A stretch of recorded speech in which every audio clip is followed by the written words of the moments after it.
The number one question that every homeowner has, especially before they go to sell their home, is what is my home worth? So in order to figure this out, we complete a complimentary service called a home evaluation. So today I'm going to talk about the difference between a home evaluation and an assessment. And I'm also going to walk you through the process of how we complete a home evaluation and come up with the market value of a home. So first off, you might be wondering, what is a home evaluation? And the short answer is it's an appraisal.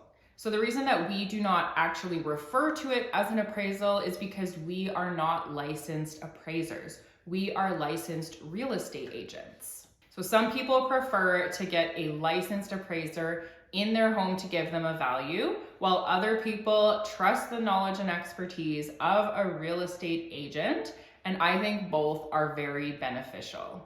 So the next question is, what is the difference between a home evaluation and an assessment? So home evaluations are based on recent sale prices of properties in your area and some other factors, and this determines the actual market value of your property. Assessments are relative measures of value that indicate how the property will be taxed by the government. So your assessment value can be found on a website like SAMA. So the thing is that this value or this number really has nothing to do with market value or what you would be able to sell your property for if you put it on the market. So I just like to clear up the difference between that, because we often see a lot of buyers and sellers talking about their assessed value when really that has nothing to do with the market value.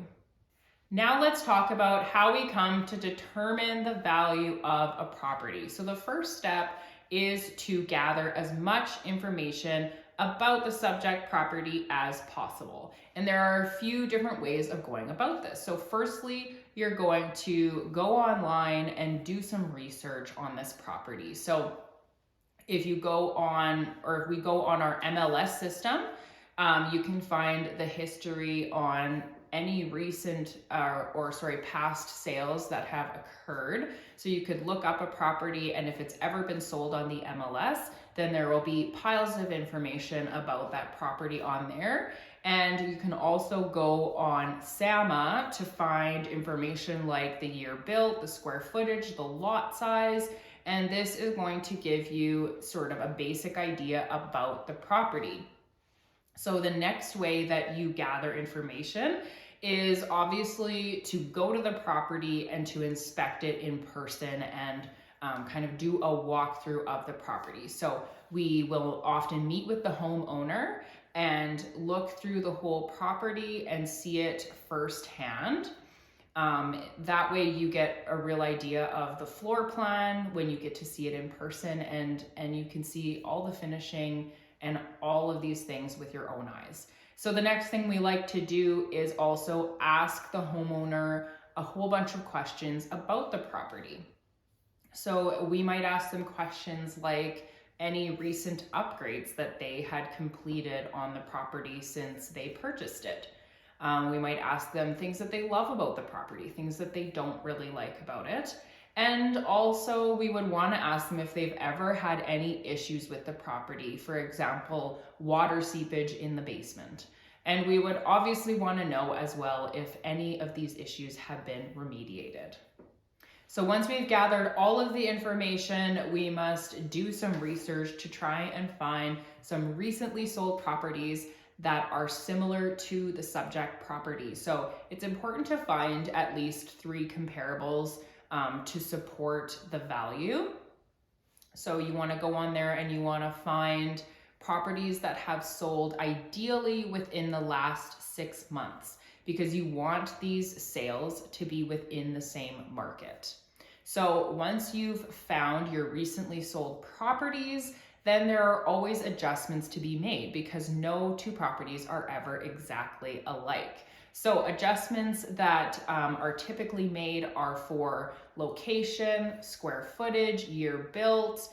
It could be lot size, or whether or not there's a garage. Obviously, the least amount of adjustments, the better, because you don't want to be making so many changes. And once all of the adjustments have been made, then you should have a value on the property. So we always tell homeowners that the value is plus or minus 3%, just to have a little bit of wiggle room, because obviously this is an estimated value.